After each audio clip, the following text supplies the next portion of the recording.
So I wanted to share my coming out story today because I feel like it has influenced those around me. I'm not going to share my coming out story to my family because that was not as dramatic. I got caught on the phone with an ex-boyfriend telling him that I would not date him again, and my sister was eavesdropping at the door. But when I was a senior in high school, that was in '09.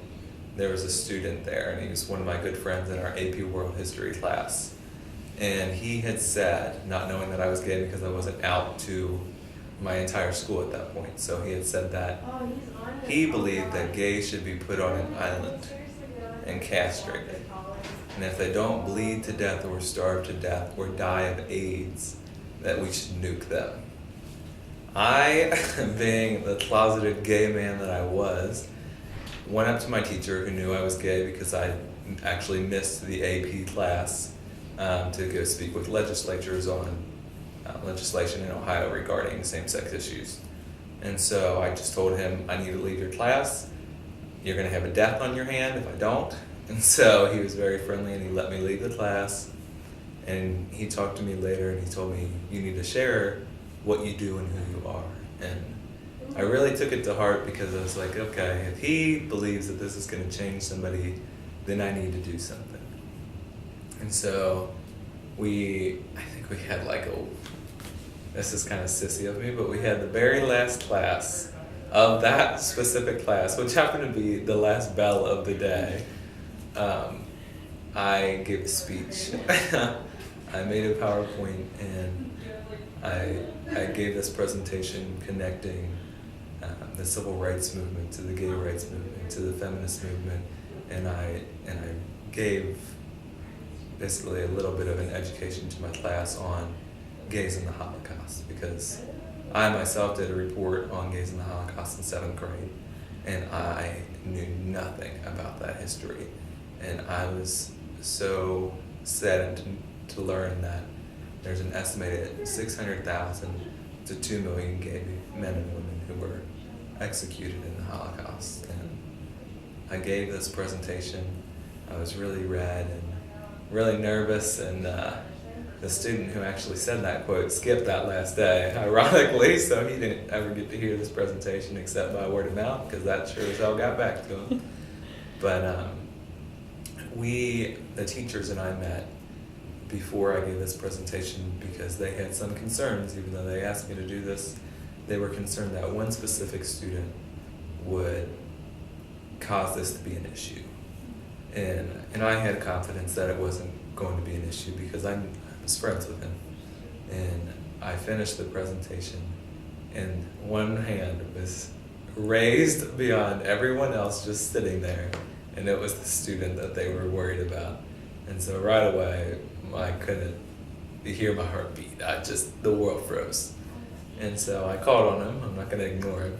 And he stood up, and I was like, oh great, he's going to come at me.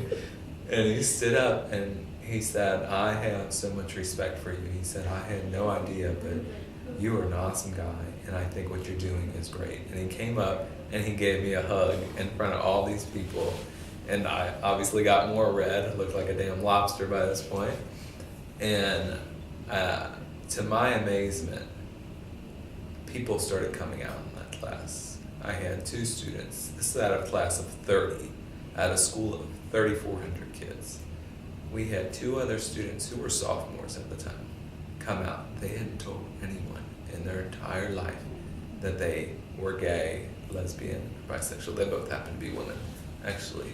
But the one came out as openly bisexual. She said, I've never felt the need to say this, but now I do. She said, now I feel this need because what I talked about was Harvey Milk for part of this presentation. And I said, I'm doing this because I believe in what Harvey Milk said. If we all come out of the closet and we all take on our professions, we will be the change that we want to see. We can't rely on people in Washington because, frankly, if they're not getting a vote, they don't give a damn.